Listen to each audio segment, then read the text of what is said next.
Good evening. अभी पिछले lecture में हमने कंपाउंड माइक्रोस्कोप पढ़ा, पूरी उसकी वर्किंग कंस्ट्रक्शन किस तरह से होता है, कैसे वो काम करता है। और हमने सीखा कि जो अगला लेंस है आईपीस, वो तो एक सिंपल माइक्रोस्कोप ही है और मैग्निफिकेशन बढ़ाने के काम आता है ऑब्जेक्टिव। और जो टोटल फाइनल मैग्निफिकेशन होगा that is angular magnification of eyepiece into linear magnification of objective. तो एक न्यूमेरिकल लेते हैं ताकि हम ये सीखें कि हम ये चीज अप्लाई कर पा रहे हैं कि नहीं।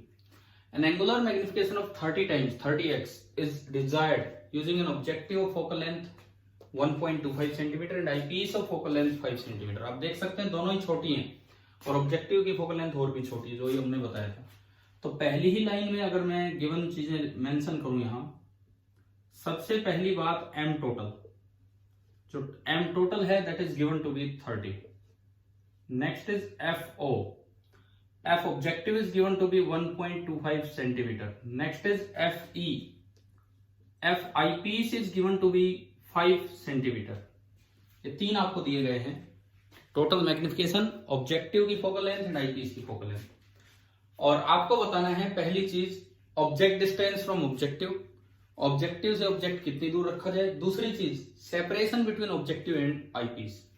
और बोला है कि consider the case of maximum magnification.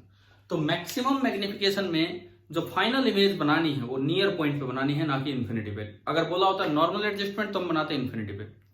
तो अगर मैं थोड़ा डायग्राम से शुरुआत करूं, अगर मैं थोड़ा सा डायग्राम से शुरुआत करूं इसकी, तो देखिए दिस इज द छोटा सा objective and this is the थोड़ा बड़ा आईपीस। ये आपने बनाया यहां पे। अब देखो ऑब्जेक्टिव और आईपीस के बीच का सेपरेशन भी आपको निकालना है इस सवाल में।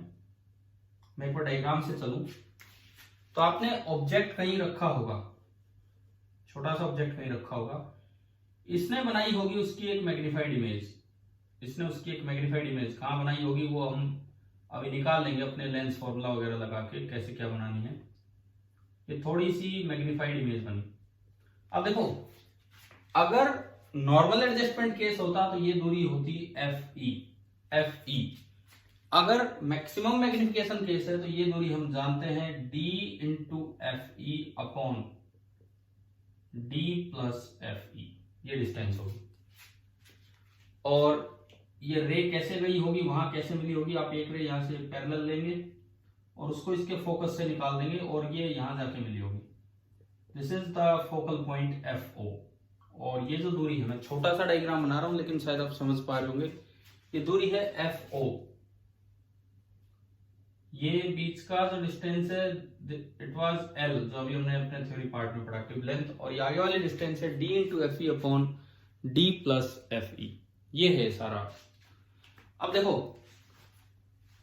जो फाइनल इमेज बनेगी, मान लो आंख का कहीं भी नियर पॉइंट है, this is the near point of the eye, जो कि आंख से D डिस्टेंस दूर होगा।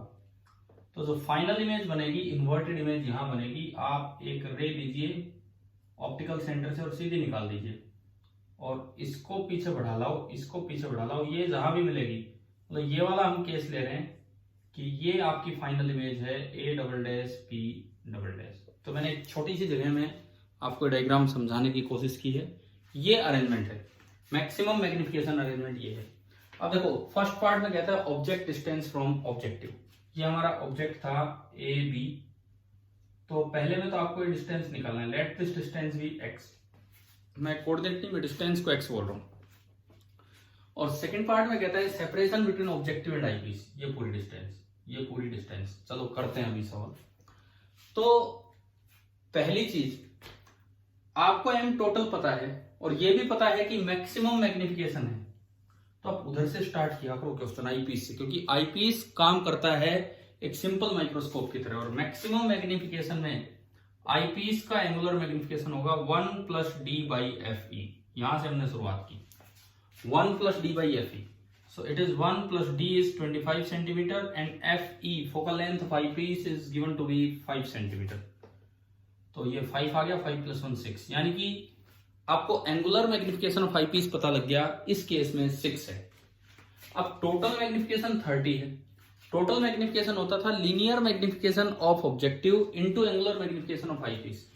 तो इट मीन्स आपको लीनियर मैग्निफिकेशन ऑफ ऑब्जेक्टिव भी पता लग गया, जो टोटल है उसको इससे डिवाइड कर दो, यानी कि आपको ये पता लग गया कि इस पर्टिकुलर केस में जो लीनियर मैग्निफिकेशन ऑफ ऑब्जेक्टिव है दैट इज 5। अब लीनियर मैग्निफिकेशन होता है v by you, linear magnification is simply v by you और कुछ नहीं। v बाई यू 5 होने का मतलब ये है कि अगर ये दूरी x है, अगर ये दूरी x है तो इसकी जो v है मतलब जहां भी है वो 5 टाइम्स दूर बनी होगी। ये जो इमेज बनी है, ये इमेज, ये जो यहां तक की डिस्टेंस है दिस इज 5x, इस लेंस ने ये इमेज बनाई है। अगर ए बी इसके लिए ऑब्जेक्ट है तो ये ए डैश बी डैश ये वाला पॉइंट इसके लिए इमेज है, और अगर इसने मैग्निफिकेशन 5 दिया है, असल में -5 होगा, वो तो वहां से एक मोड आता है तो वो उससे 5 टाइम्स दूर बना होगा। अब अगर मैं लेंस फॉर्मूला यूज कर लूं, हमने एक चीज आपको बताई थी कि MO का वैसे तो फॉर्मूला होता है L/F, लेकिन उसके चक्कर में मत पड़ो, अगर आप ओरिजिनली V और U जानते हैं तो फॉर ऑब्जेक्टिव हमने देखो कैसे कैसे मैग्निफिकेशन का यूज किया है।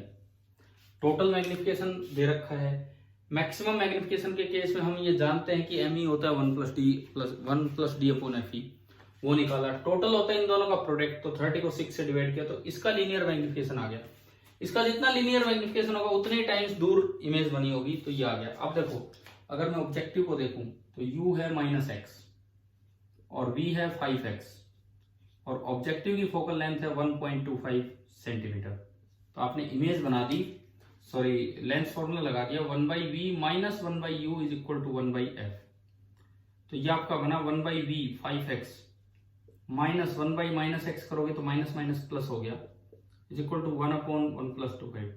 तो ये एलसीएम आया 5x और 1 + 5, तो 6/5x = 1/1.25।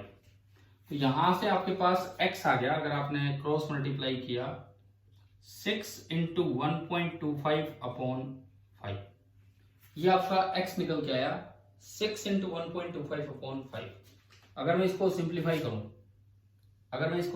करूं x को, तो देखिए जो x आपके पास आया मतलब ये object distance x is coming out to be 6 × 5 से गया 0.25, 25 से 150, तो 1.5 सेंटीमीटर आ गया।